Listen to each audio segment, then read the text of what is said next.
வளமையோடும் வலிமையோடும் வாழ வைக்கும் வான்படை தளபதி மிக்கேல் அதிதூதரின் பக்த கோடிகளே, தூய பரலோக அன்னையின் பாச பிள்ளைகளே, வெங்கடாசலபுரத்தில் 19ஆம் நூற்றாண்டின் தொடக்கத்தில் பனைவோலை குடிசையில் தொடங்கிய கிறிஸ்தவ விசுவாச பயணம் 2 நூற்றாண்டுகளையும் கடந்து விசுவாசிகளுக்கு மீட்பின் பாதையாக விளங்குகிறது.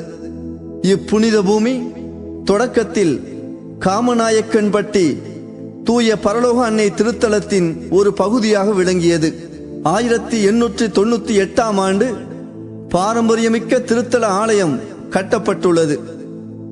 2010ஆம் ஆண்டில் தனி பங்காக உயர்வு பெற்றுள்ள இத்திருத்தலம் பக்தர்களுக்கெல்லாம் புகலிடமாக திகழ்கின்றது.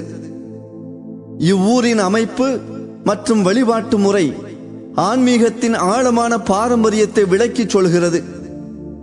ஊரில் நுழையும் போது புனித குழந்தை திரசம்மாள் குருசடியும், மறுமுனையில் புனித சவேரியார் குருசடியும், இன்னொரு முனையில் புனித செபஸ்தியார் குருசடியும் அமைந்திருப்பது திரும்பும் திசையெல்லாம் பக்தி மனம் வீசச் செய்து இறை இரக்கத்தின் மறு உருவங்களாக பிரதிபலிக்கின்றது.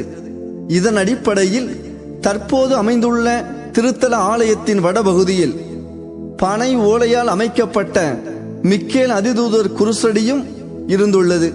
எனவே மக்களிடையே பரலோகத்தாய் போன்று மிக்கேல் அதிதூதர் மீதும் பக்தி ஆழமாக வளர்ந்து வந்துள்ளது.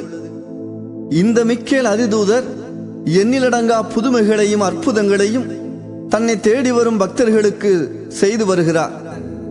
இத்திருத்தலத்திற்கு வருகின்ற திருப்பயணிகள் கோயில் புதுமை கிணற்றில் குளித்து ஈர உடையுடன் ஆலயத்தை 13 முறை சுற்றி வந்து ஜெபிப்பது தனி சிறப்பாகும். இதனால் அலகையின் பிடியில் சிக்கி தவிப்போருக்கும் செய்வினை, ஏவல், பில்லி சூனிய கட்டுகள், திருமண தடைகள், கற்பத்தடை போன்ற அனைத்து தீமைகளையும் மிக்கேல் அதிதூதர் உடைத்து எறிகின்றார்.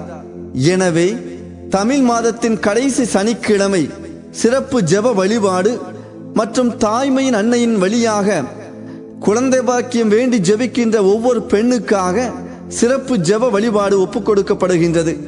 இதுபோன்று எல்லா சனிக்கிழமைகளிலும் சிறப்பு ஜெப வழிபாடுகள் காலை மாலை என்று இத்திருத்தலத்தில் நடந்து கொண்டிருக்கின்றது.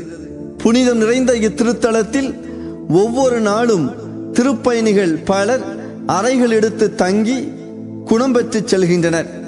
இந்த இறை அனுபவத்தை நீங்கள் பெறுவதற்கும் புனிதருடைய எண்ணிலடங்கா புதுமைகளை பெற்றுக் கொள்வதற்கும் பெற்ற புதுமைகளை பிறரோடு நீங்கள் பகிர்ந்து கொள்வதற்கும் அதிதூதரிடம் வாருங்கள், ஆனந்தமாய் செல்லுங்கள். திருத்தலத்திலிருந்து உங்களுக்கு ஆசீரும் அருளும்.